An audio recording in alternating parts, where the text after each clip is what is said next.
Alright, so last we left the other day, it was 65 degrees in Michigan. So, like I said, wait 5 minutes, it'll change. Here we go.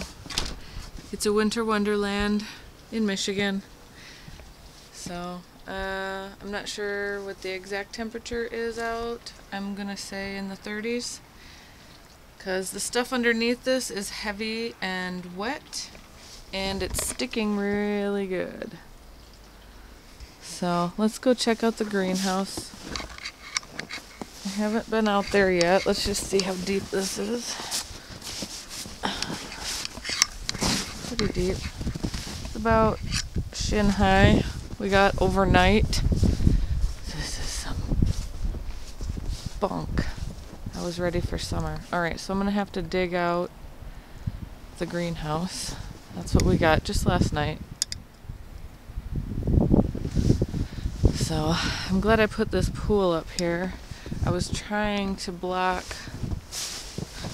the snow from getting down in the tracks down there. Looks like we did a pretty good job. I can see green AstroTurf down there. So I can still see some of this wood here. So looks good.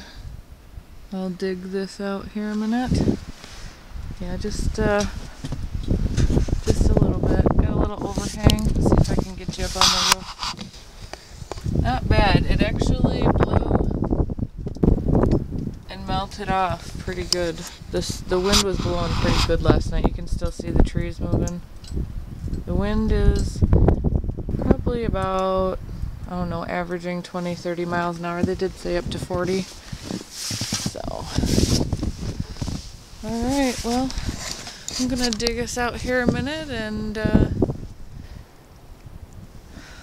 see if I can't get in the greenhouse to water stuff.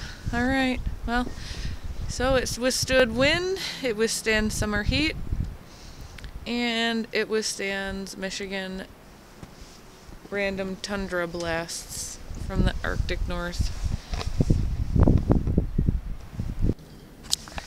Okay, so shovel myself a path I can get to the greenhouse.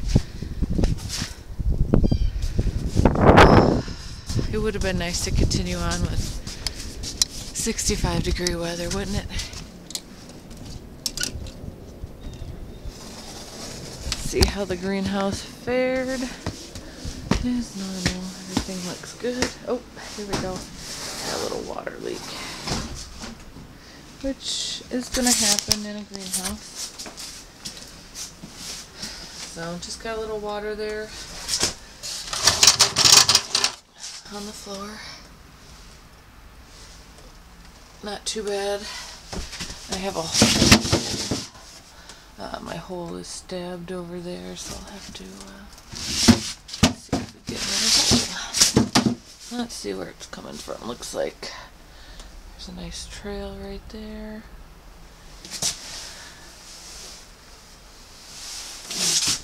See the wet. So it's coming from condensation down here. Oh, I just heard some condensation over here. What else? How's it looking here? Not too bad. It's just starting to get wet here, so it's only about halfway out. Not too bad.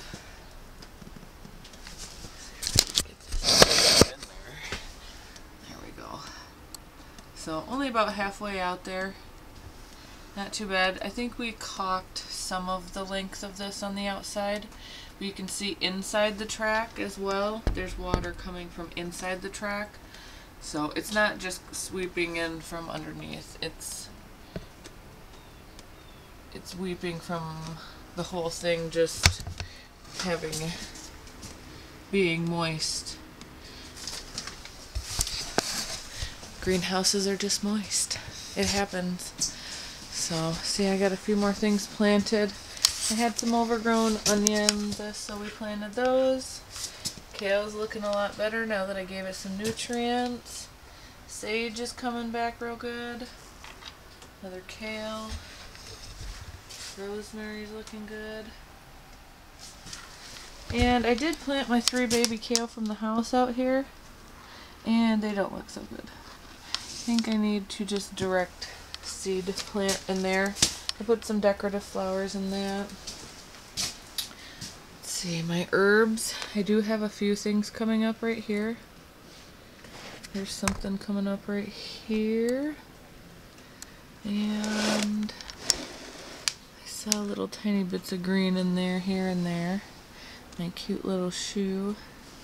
It's gonna have alyssum, I think is how the pronunciation is of those flowers. Alyssum. Our parsley's doing good. Our dill's coming up still. Oh, we losing a dill. Only got one. This is basil, so we got a basil coming up.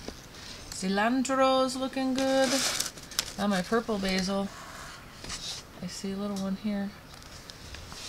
That's looking cute. It's going to be those little short flowers coming up. Well, I had one in each end here, but I had to pull them out because they died. They didn't make it. Big one did. This chamomile is coming back. I can't believe that. So chamomile is very resilient. What else do we got? Oh, I started some up here. Nothing's coming up yet. I just got starts going. So we've got alyssum. This is more like decorative. These are kale and red cabbage. And down here I've got some Swiss chard, collard greens, ruby red chard, large white Swiss chard. So got a bunch of those. What's in here? Some Genovese basil. Hens and chicks stretching out. I'm gonna have to figure out how to separate these to grow them. I'm not sure if I can just cut them right there or what. And this one growing out the side. I know there's a couple of different kinds of how some of them you have to surgically remove, some of them shoot out the side. Oregano. I know the oregano get big, so this I think is wishful thinking. I might have to pluck a few out of that.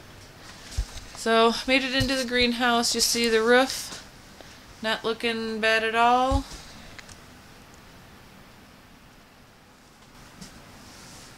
I mean, if there's this wet, heavy stuff, once the weight starts getting in there, I do have to come out and brush that off. So it's not going to take too much weight, but with it caulked in between, you'll definitely have less runoff on your floor. The rest of the floor looks dry. Even at the door here, we just have a little bit of sweat. So just a little sweat from the temperature difference. For being really thin walls, that's not too bad. Oh, something just dripped into that. So we got, what do we got here? Something's dripping. So on the roof, you do have the occasional dripper. Oh, there we go. We got the bolts that come with this are rusty. They do rust.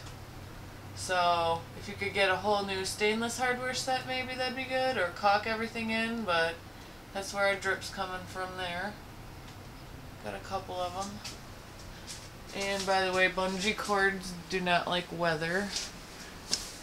We've wrapped that thing around there about 10 times, cut it off, tied it, but as soon as any sun hits them, for some reason, those cheap ass things just fade out.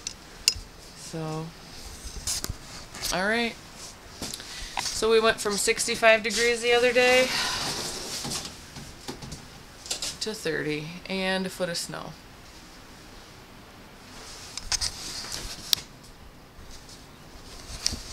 Oh, dropped my glove. Just another day in Michigan. Alright, you guys, plant power, plant peace, eat plants. I plan on doing that as soon as I can get some to grow. Alright, you guys. Have a fantastic week.